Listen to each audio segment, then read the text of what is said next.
சட்டமன்ற உறுப்பினராக இருந்த காலத்துல பல்வேறு மக்கள் பணிகள் செஞ்சிருக்கீங்க. அதுல வந்து உங்களுடைய மனசுக்கு நிறைவான திட்டங்கள் நிறைய இருக்கும். அதுல ஒரு குறிப்பிட்டு சொல்லக்கூடிய திட்டங்கள்லாம் இது. எங்களோட பகுதியை பொறுத்த விவசாயிகள் தான் ஒரு ஒண்ணு. அப்புறம் மாணவ செல்வங்கள், அதுக்கப்புறம் மீன்பிடி துறைமுகம். மீனவர்கள் இருக்காங்க. அவங்க என்னுடைய தொகுதியில கடற்கரை அதிகம். கடற்கரையில எனக்கு வந்து மொத்தம் ஒரு 15-20 கிராம் 28 கிராம் கிட்டத்தட்ட. உலகத்தின் தூக்கம் கலையாதோ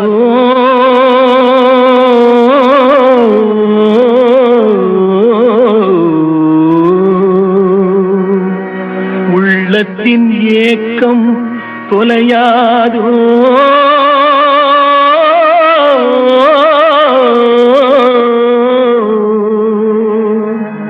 உழைப்பவர் வாழ்க்கை மலராதோ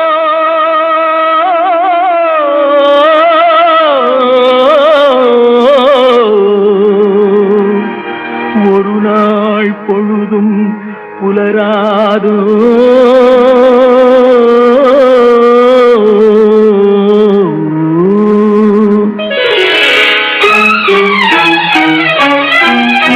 ஃபர்ஸ்ட் பீரியட் 2011 எம்எல்ஏ ஆன ஒரு பாடு நான் அம்மா கிட்ட வந்து இங்க செப்பனாவளுக்கு தான் வந்திருந்தாங்க. அங்க அறிவிப்பு கொடுத்தாங்க. அந்த அறிவிப்புல கொடுத்தாங்க நான் அதிமுக ஆட்சி வந்த உடனே பூம்புகார்ல மீன்பிடி துறைமுகம் கட்டி கொடுக்க போறேன்னாங்க.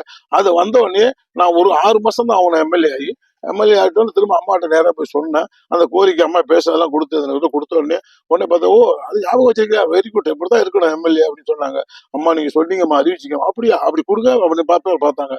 சந்தோஷம் போன்றாச்சு அப்படின்னு சொல்லிட்டு உடனே அதுக்கு ஒண்ணு சாயல் டெஸ்ட்டுக்கு 2 கோடி ரூபாய் ஒதுக்குனாங்க. உடனே சாயல் டெஸ்ட் பண்ணி மொத்தம் தமிழ்நாட்டிலேயே பெரிய துறைமுகம் பூம்புகார் துறைமுகம் 386 கோடி அந்த திட்டத்தை கொடுத்து அற்புதமான வந்து ஒரு பெரிய துறைமுகம் மீன்பிடி துறைமுகம் இருக்குன்னா அது வந்து பூம்புகார் தொகுதியில தான். அது புரட்சியில் அம்மா கொடுத்தது. நான் எம்எல்ஏ இருக்கும்போது வாங்கி கொடுத்தேன்.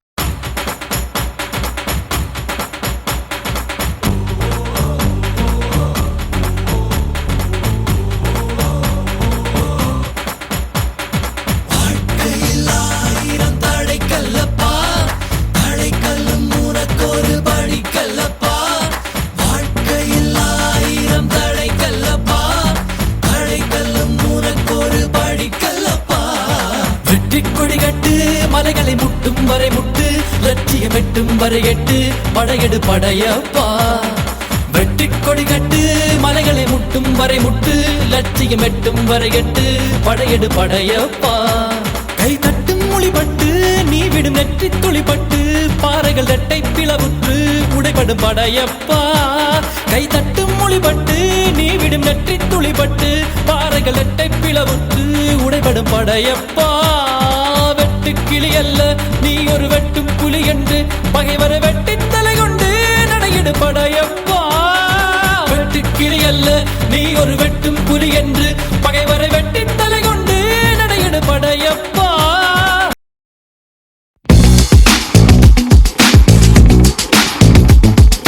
செய்யலன்னா இன்னைக்கு வானேரி கிராமம் இன்னைக்கு வந்து கடல்ல தான் 9 கோடியில அம்மா வந்து தூண்டில வளைவு அந்த கிராம மக்கள் கேட்டாங்க, அவங்களும் செஞ்சு கொடுத்தேன். அந்த பகுதியில் இருக்கிற யாரும் வந்து நம்மள வந்து குறை சொல்ல முடியாது. எல்லாருமே நான் வந்து அவளை செஞ்சு கொடுத்துருக்கேன். யாரும் வந்து எம்எல்ஏ என்ன செஞ்சாருன்னு அதெல்லாம் முடியாது. அதே மாதிரி சின்னமேட்டுக்கு கடைசியா நான் 2வது எம்எல்ஏ எடப்பாடியார் மூலியமா 19 கோடிக்கு அங்க தூண்டில் விளைவு கட்டி கொடுத்து அங்க பண்ணி கொடுத்துருக்கிறேன்.